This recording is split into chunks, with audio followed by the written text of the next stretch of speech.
Let me ask you this question, brother. You are always in Africa.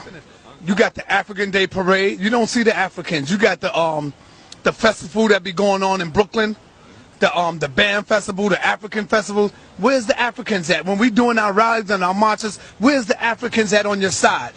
Talk to us really about that, man. See, let me tell you something. We think slavery in America was something. Slavery in Africa is still in force. You talking about deaf, blind, and dumb. Don't confuse you because somebody got on some printed cloth that's printed in Holland or India that you're looking at an African cultural expression. That's not an African cultural expression. That cloth was printed in a European country and then sold to Africans. And they've accepted that as their cloth. You understand what I'm saying? Just that piece. Now, they do speak the language, but they know less about their history than you and I do.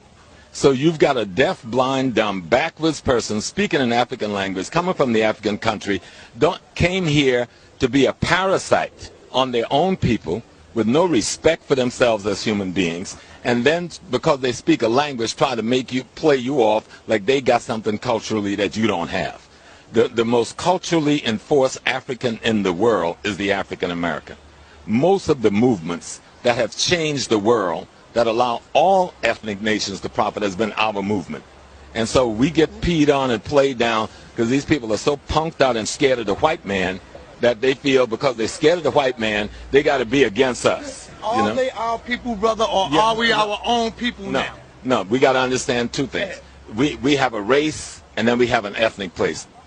Ethnically, we African Americans. Just like a guy from Africa, he can say he's African, but there's no country called African. He's either Nigerian, Ghanaian, Malian, or something. That's his ethnic nation. Racially, we are together, but economically, we may well be enemies. And we have to be clear on that, that our economic enemy is just that. And if you deal with your economic enemy like it's your friend, you're going to be the loser at the end of the day. Now, we raised the question of Pan-Africanism in this hemisphere. You know, you had the brothers from Trinidad, and then you had W.B. Du Bois, and we created this phenomena. But Africa has never created a Pan-African movement. You understand? Africa has never really supported a Pan-African movement. We had a couple of people in Nkrumah and Julius Nyerere and Mugabe, but most of Africa never gave a damn about a Pan-Africanism because they're still bogged down in the colonial slavery of European Judeo-Christian indoctrination, which is worse than anything that we've suffered. Worse than anything that we've suffered. The illusion of the clothes and the language make us think we're dealing with somebody that has some African purity culturally and spiritually. You're dealing with a confused, backwards Christian that love Europe more than they love their own ancestors. They would not even use an African word for God. You know, in Ghana, if you talk about being a traditional African, you might get beat down in the street. You understand?